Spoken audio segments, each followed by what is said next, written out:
Alhamdulillahi Rabbil Alamin wa kafa. Assalatu wassalamu ala Sayyidina Muhammadinil Mustafa wa ala alihi wa sahbihi ahli sidqi wal wafa. Subhanaka la ilma lana illa ma 'allamtana innaka antal alimul hakim wa tub alaina innaka antat tawwabur rahim. Rabbi shrah li sadri wa yassir li amri wahlul 'uqdatam min lisani yafqahu qawli, amma ba'du. Hadratal muhtaramin, para masyayikh, para kiai, para habaib, tokoh agama, tokoh masyarakat, segenap pengurus cabang Nahdlatul Ulama Kota Palangkaraya, jajaran Suriah dan Tanfidiyah, berikut banom-banomnya yang saya muliakan. Para pejabat yang berkenan hadir dalam semua tingkatannya, wabil khusus Bapak Wali Kota, segenap jajaran Forkompinda, TNI Polri, baik dari Polda maupun dari Kota Palangkaraya yang saya hormati, segenap panitia pengajian yang saya banggakan, kaum muslimin wal muslimat rahimakumullah. Bila teman membuatmu kecewa, bila pasangan membuatmu terluka, dan bila corona membuatmu menderita, yakinlah Gus Miftah hadir dengan membawa cinta.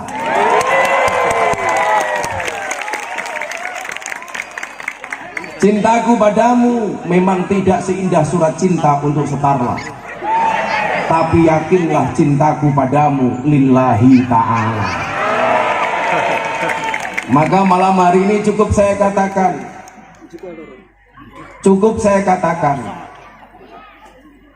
beli pepaya keliru duku.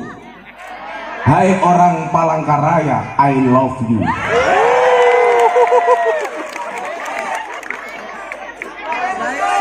Tambahi lagi, melupakan Allah itu dosa, melupakan orang tua itu durhaka, melupakan Kota Palangkaraya mana bisa. Cakep. Tambahi cangkemmu.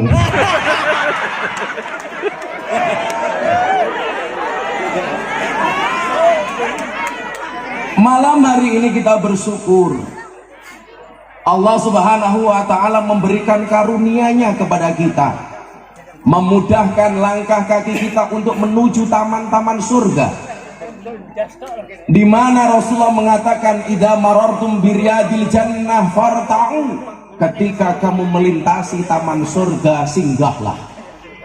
Para sahabat bertanya kepada Nabi, ya Nabi, ini masih di dunia, apa yang dimaksud dengan taman surga? Wa ma hiya riyadul jannah? Rasulullah bersabda, qala khilaku dzikri wa majalisul ilmi. Yang namanya taman surga adalah majelis zikir dan majelis ilmu. Maka semuanya yang hadir malam hari ini, saya yakin atas kecintaanmu kepada baginda Nabi, semuanya sudah pegang insya Allah tiket surganya Allah Subhanahu wa ta'ala. Saya selalu bilang, saya besok masuk surga yang ngawal Banser. Banser itu kan tugasnya survei lokasi. Jadi sebelum kiai masuk surga, Banser survei ke dalam surga. Begitu surganya siap, kiainya masuk, Bansernya pulang lagi. Nah, saya meyakini sekian banyak yang hadir karena hatinya digerakkan oleh Allah. Manusia mampu bukan karena dia mampu, tetapi karena dimampukan oleh Allah yang maha mampu. Manusia bisa bukan karena dia bisa, tetapi karena dia dibisakan oleh Allah yang maha bisa. Coba Anda bayangkan satu hal sepele, kalau Allah mencabut kemampuan dari kita, maka kita tidak bisa melakukannya. Contoh tidur. Semua orang mengatakan tidur itu sepele dan pasti semuanya bisa tidur. Siapa bilang? Kita bisa tidur karena dibisakan tidur oleh Allah. Banyak orang sudah di atas ranjang, baca doa, bismikallahumma ahya wa bismika amut, Dengan namamu ya Allah aku hidup, dengan namamu ya Allah aku mati. Mapan di atas tempat tidur, gak bisa tidur, padahal sudah berdoa. Tapi lucunya, kalau mendengarkan khutbah Jumat, gak usah membaca doa. Begitu khotibnya, ya ma'asyiral muslimin, tidur. Maka saya bilang, obat tidur yang paling mustajab adalah khutbah Jumat. Ketika khotibnya ngeden, bengok-bengok khutbah, jamaahnya produksi air mineral, ces. Kencing, perkara sepele. Tapi tidak semua orang kemudian bisa dibuat kencing oleh Allah kalau Allah tidak memampukannya. Saya punya jamaah umroh, cewek mau berangkat harus suntik meningitis. Salah satu syaratnya cewek harus tes urin. 30 menit di kamar mandi saya tunggu, nggak keluar-keluar. Begitu dia keluar dari toilet, saya tanya, kenapa lama banget? Mohon maaf Gus, kencing saya nggak bisa keluar. Saya bilang, goblok nguyuh ra iso. Akhirnya gantian saya masuk toilet. 20 menit saya di toilet, tak dendengke juga nggak keluar. Tak obat-abit nggak keluar. Akhirnya saya jengkel, tak selentik indah sih juga gak keluar. Kenapa? Karena Allah gak memampukan. Sama halnya hari ini, kalau kemudian Allah sudah memampukan menggerakkan hati semuanya, sesuatu yang tadinya berat menjadi ringan, yang tadinya susah menjadi mudah, yang tadinya masalah menjadi solusi, yang tadinya problem menjadi jalan keluar. Kenapa? Karena Allah menggerakkan hati kita. Disitulah kenapa kemudian kita diminta untuk berdoa, ya muqallibal qulub tsabbit qalbi ala dinik. Wahai engkau yang membolak-balikkan hati, tetapkanlah hatiku atas agamamu. Makanya kamu para jomblo jangan galau ketika nembak cewek ditolak. Masih kemungkinan dirubah hatinya oleh Allah. Makanya kalau kamu suka sampaikan, jangan diempet. Persoalan ditolak, tembak lagi.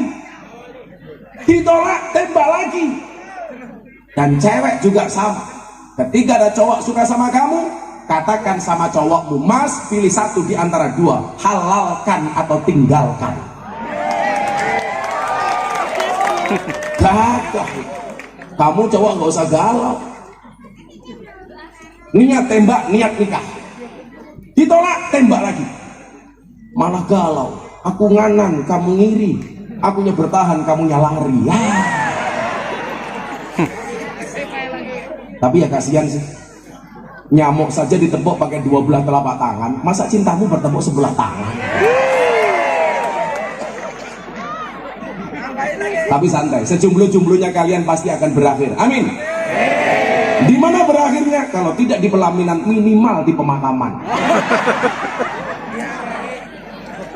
Nah, Allah yang membolak-balikan hati.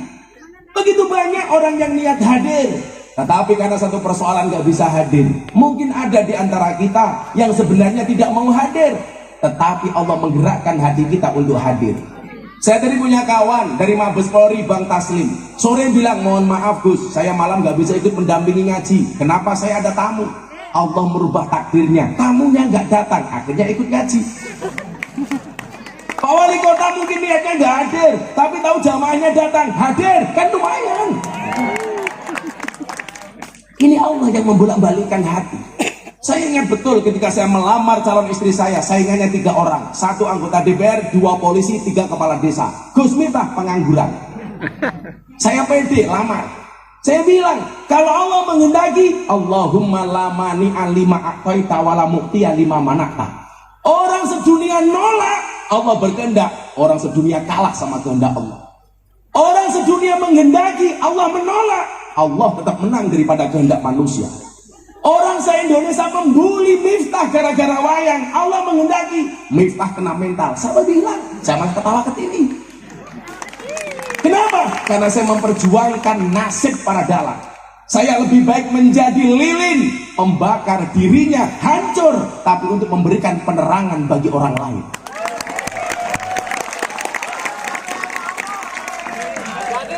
Kenapa? Karena kita punya Allah. Qalbun mu'min baitullah, rumahnya orang beriman adalah, hatinya orang beriman adalah rumahnya Allah. Satu ketika saya datang ke Taman Mini Indonesia Indah, ada pameran akik Pak Wali Kota. Akiknya di dalam batu ada kalimat Allah, dilelang. Anda tahu laku berapa? 7 miliar. Benda mati di dalamnya ada kalimat Allah, laku 7 miliar. Anda bayangkan bagaimana kemudian kalau hati manusia di dalamnya ada Allah, berapa harganya? Tak ternilai. Apakah ahli maksiat itu di dalam hatinya nggak ada Allah? Ada. Apakah mereka nggak punya iman? Ada. Apakah mbak-mbak WTS, PSK, pelacur nggak punya iman? Punya. Tetapi mungkin keimanannya tidak setebal kita. Apakah mereka di dalam hatinya nggak ada Allah? Ada. Saya masuk baca Quran, saya sholat, mereka nangis. Menunjukkan apa? Idza dzukirallahu wajilat qulubuhum, Al-Anfal ayat 2. Kalau orang itu masih ada iman di dalam hatinya, mendengar Allah dikumandangkan, hatinya bergetar. Saya ketika pertama kali sholat di lokalisasi, mbak-mbak yang mengikuti saya nangis mendengar saya sholat. Malam Jumat pertama saya datang, dilirik, ini ngapain masuk lokalisasi pakai sarung?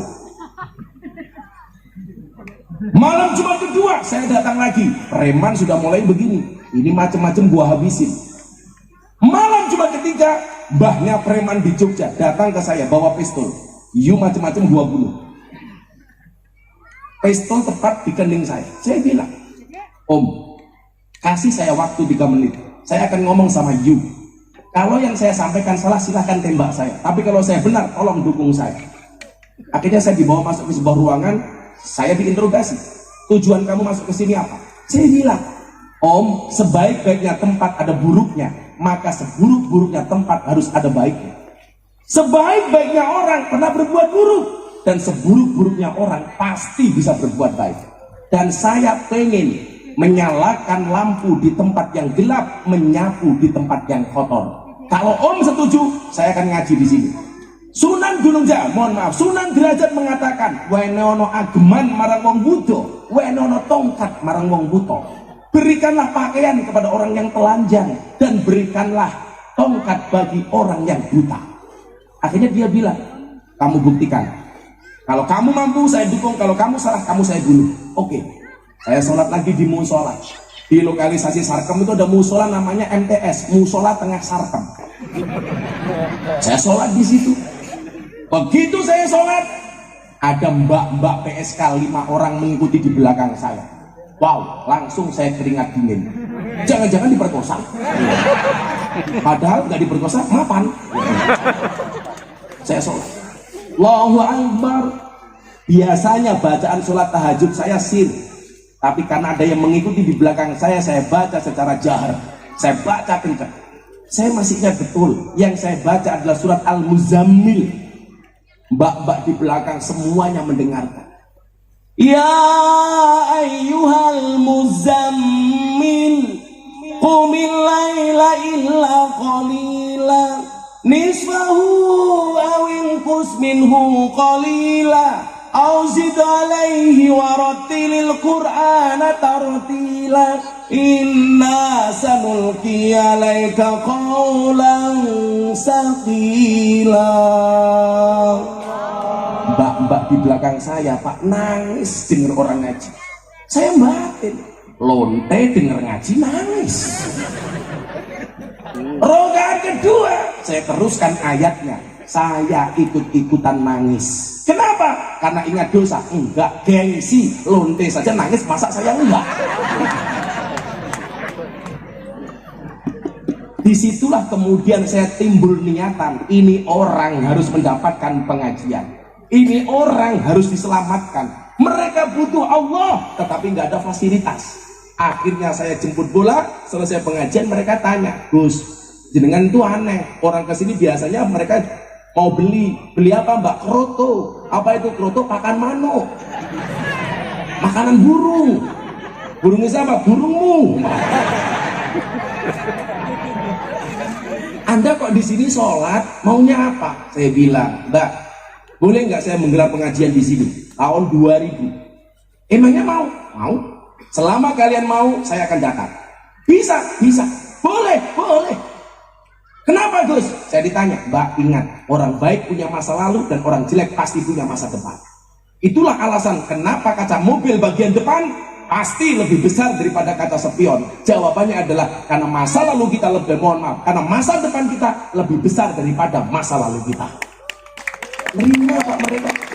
Akhirnya pengajian pertama disepakati yang datang 35 orang sudah dengan menggunakan pakaian dinas masing-masing. Yang bawah naik ke atas, yang atas turun ke bawah. Wow. Kang, mereka duduk dan nunggu pengajian saya. Saya bawakan konsumsi sendiri, saya bawa nasi bungkus sendiri. Saya tenteng sendiri. Jalan kaki saya bawa. Preman-preman semuanya liatin, ini orang maunya apa. Begitu saya duduk di bawah, ternyata tidak semua PSK mau niat ngaji, tetapi banyak yang godain ustadznya. Begitu saya ngaji, Assalamualaikum warahmatullahi wabarakatuh, mbak-mbaknya malah buka roknya, Gus Miftah. Karena pengalaman itulah sejak saat itu saya pakai kacamata hitam. Bukan karena menjaga pandangan, supaya kalau ngelirik nggak kelihatan. Sip. Pinter matamu. Ya tentunya untuk menjaga pandangan lah. Tapi kalau saya bilang seperti itu sok suci, ya biasalah manusia. Nah, kenapa kemudian saya lakukan itu? Sekarang begini hitung-hitungannya. Ini masih banyak yang muda-muda, kelihatan wajah-wajah jomblo di sini. Kalian santai saja lah. Arum 21 wa min ayati an khalaqalakum min anfusikum azwajan. Allah menciptakan manusia berpasang-pasangan, betul? Itu artinya kalau kamu tidak punya pasangan, jelas kamu bukan manusia. Maneman, ngapain kamu sunat kalau nggak ada fungsinya? Malah seperti keran, menguyuh tok.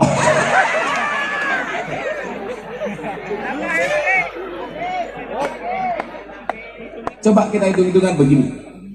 Saya tadi bilang, orang baik punya masa lalu, orang jelek punya masa depan. Kali ini kalau Anda mengatakan diri Anda baik, siapa yang bisa menjamin Anda bisa mati dalam keadaan baik? Tidak ada.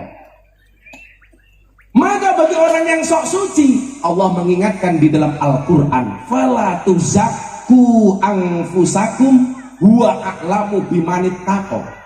Kamu jangan merasa sok suci bro. Dia Allah yang paling tahu siapa di antara kalian yang paling bertakwa. Maka saya mengatakan, ahli maksiat yang khawatir dengan kemaksiatannya lebih baik daripada ahli ibadah yang sombong dengan ibadahnya. Pada akhirnya surga itu akan ditempati oleh ahli maksiat yang mau bertobat, bukan orang yang sok suci namun pada akhirnya tersesat. Betul? Bisa jadi dosamu sebesar kapal, tapi yakinlah ampunan dan maghfirah dari Allah lebih luas dibandingkan lautan. Gak ada yang bisa menjamin kamu hari ini baik, matinya dalam keadaan baik. Siapa yang bisa menjamin? Saya tiap hari sudah pengajian Gus, gak jaminan. Saya sudah umroh 30 kali Gus, gak jaminan. Saya sudah sedekah banyak, gak jaminan. Siapa yang bisa menjamin? Itulah alasan kenapa Nabi Muhammad walaupun dia dijamin masuk surga, Nabi Muhammad itu maksum. Artinya apa? Tidak mungkin berbuat dosa dan baginya pasti surga. Tetapi dia tetap mengucapkan ihdinas siratal mustaqim, tunjukkan aku ke jalan yang lurus. Kurang apa Nabi Muhammad? Maka saya kaget, seminggu setelah Deddy Corbuzier masuk Islam, saya ajak Jumatan di Masjid Bintaro. Pulang, begitu wartawan pulang, saya berdua sama dia tanya, mau syuting podcast waktu itu. Bro, saya mau tanya satu hal sama ibu. Apa mas? Bagaimana cara saya bisa menjaga iman? Kaget saya, ini masuk Islam baru seminggu, kenapa? Dia bertanya bagaimana caranya menjaga iman. Akhirnya saya tanya, kenapa kamu tanya bagaimana cara menjaga iman? Gus denger enggak? tadi pas Jumatan, khotibnya bilang, ya ma'asyiral muslimin, bertakwalah kalian semua kepada Allah, dan janganlah kalian semua mati kecuali dalam keadaan Islam, kecuali mati dalam keadaan iman. Bagaimana saya bisa menjaga iman? Saya waktu itu Pak nangis. Ini orang baru masuk Islam seminggu sudah tanya seperti itu. Kita yang setiap tahun, setiap hari Jumatan nggak pernah bertanya. Kenapa? Karena kalau Jumatan tidur. Ini si botak tanya. Dan setiap kali Dedi tanya, saya harus bisa jawab. Masa gondrong kalah sama gundul? Kan aku malu. Dedi itu kan apa-apa bisa, nggak bisa cuma satu, nyisir rambut. Saya bilang akhirnya sama dia, bro, benar aku yang mengajarkan Islam kepadamu, benar aku yang menjadi wasilah hidayah untukmu. 8 bulan dia belajar agama sama saya. Benar aku yang menuntun kamu syahadat sehingga kamu menjadi seorang mu'alaf. Tapi yang perlu kamu tahu, jangankan menjaga imanmu, menjaga imanku saja aku tak mampu, menjamin imanku aku tak mampu. Ingat Dedi, selain memberikan iman, Allah memberikan ujian dan cobaan namanya setan. Innahu lakum aduwwum mubin. Setan itu musuh kamu yang paling nyata. Dan yang perlu kamu ingat, setan tidak mencuri rumahmu, setan tidak mencuri mobilmu, tidak mencuri sertifikatmu, tidak mencuri depositomu, tetapi setan senantiasa mengintai imanmu dan berusaha mencurinya darimu. Kenapa? Karena setan tahu harta yang paling berharga bagi seorang mukmin adalah iman, bagi seorang muslim adalah iman, dan kamu harus berusaha menjaganya. Bingung dia, oh begitu ya, kamu menyesal, ayo murtad lagi, enggak ya. Artinya apa? Nggak ada di antara kita malam hari ini yang bisa menjamin kamu lahir dalam keadaan Islam, pasti mati dalam keadaan Islam. Siapa yang bisa menjamin? Oh, saya pengurus PCNU, gak jaminan bro. Ini rompinya NU masuk surga, rompinya orangnya embuh. Maka coba kita lihat dalam lembaran sejarah. Kopinya mana ya? Oh di sini. Di mana-mana kopi itu pakai cangkir, kopi itu pakai gelas, goblok. Udah dingin lagi. Gak gaul loh. Katanya di kota. Ini untuk Pak Wali aja. Allahumma kopi panas, Al-Fatihah.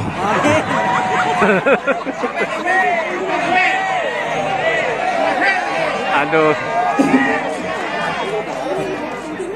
Ada kopi pengajian lama, nggak ada kopi pengajian sebentar. Ayo panitia. Motor Lagi dibikinkan. Panitia. Ya malah diregani. Kopi 5.000, es teh 3.000. Itu susu malah kayak dermol nih. Shallu ala Nabi Muhammad. Ini mumpung yang hadir saya lihat wajahnya banyak yang muda-muda, kecuali yang depan-depan tua-tua. Itu ya begitu wis tua jilbabnya pink lah. Menjijikkan.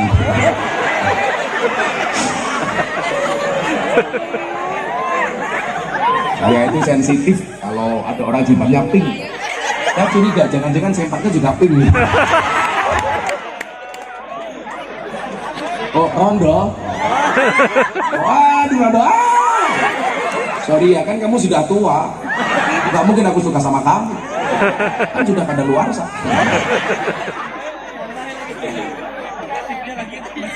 Tapi nggak apa-apa mas, kalau kamu nikah dengan janda itu enak. Nggak ada malam pertama, adanya malam terusan. Lanjutkan. Bukan. Kalau kamu menikah dengan janda berbahagialah. Minimal janda itu jujur, sudah tidak gadis lagi. Daripada kamu nikah dengan gadis tapi rasa janda.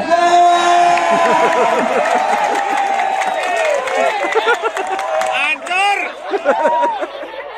Remuk sum.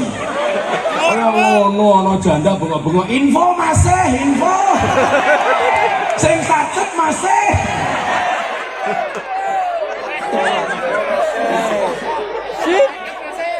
Koncone kudu dipikir no. Dana kenakalan masih. Kok gede aku? Cah ompong yang gaya. Coba kita lihat. Lembaran-lembaran sejarah membuktikan banyak orang yang awalnya beriman mati dalam keadaan kafir. Demikian juga sebaliknya, yang awalnya kafir dia mati dalam keadaan iman. Kita lihat dalam sejarah. Kopi. Kok cepet?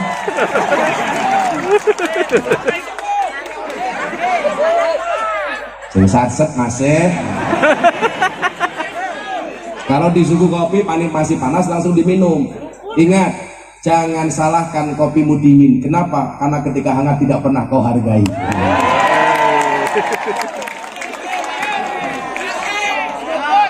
Duduk Mas. Mbak-mbaknya tahu kenapa kopinya pahit? Karena manis yang kamu habiskan. Tapi bohong. Pak Wali Kota, jadi orang itu kayak kopi saja. Gus Miftah itu kayak kopi, pahit sih, tapi banyak yang mencintai. Maka malam hari ini saya katakan sama orang Palangkaraya, cintaku padamu seperti air kencing di dalam kolam renang. Maksudnya apa? Wujudnya tidak nampak, tapi hangatnya bisa dirasakan. Masuk, masih.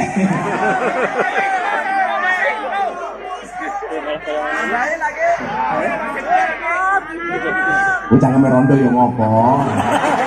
Santet meteng loh. Cangkeme nganggur masih. Lah ya rondo ya nganggur kok. Mosok rondo ya karo kowe. Wis sing rondo tak dongake. Jambu alas ning tengah sawah, woe limo sing mateng loro. Ayo ngaji sareng Gus Miftah sing isih rondo ndang entuk bojo. Kamu insyaallah besok segera menikah ya.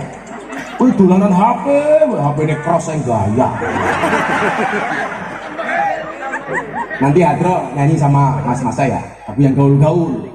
Insya Allah saya besok masuk surga, anak Hadro ikut. Saya masuk surga, anak Hadro ikut. Amin. Tapi yaitu di surga saya kelon sama bidadari, kalian Hadroan.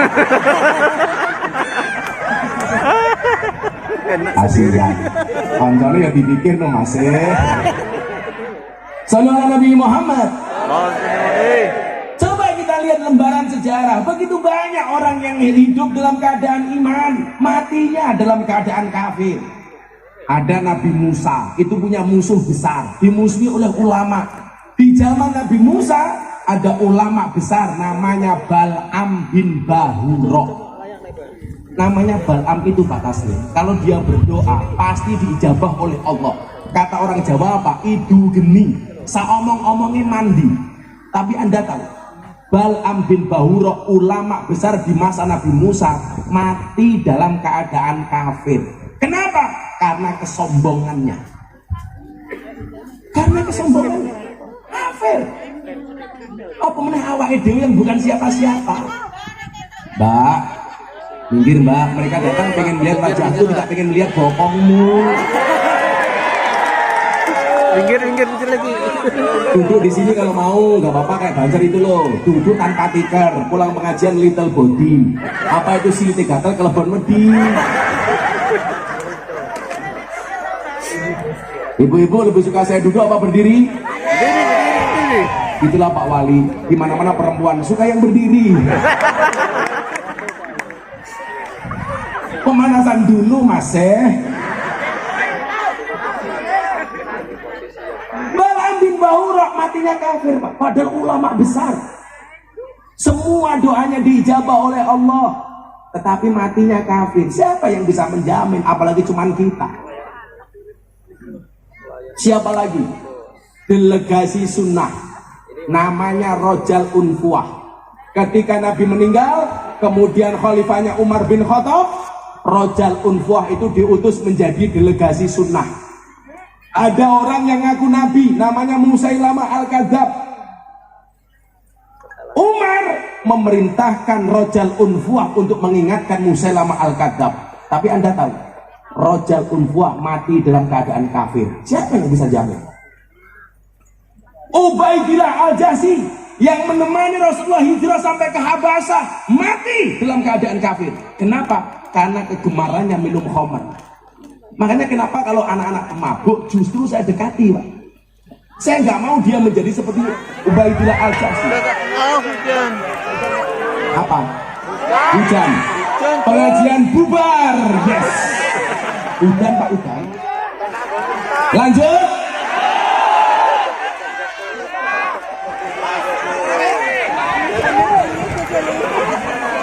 Dungani Gus. Terus.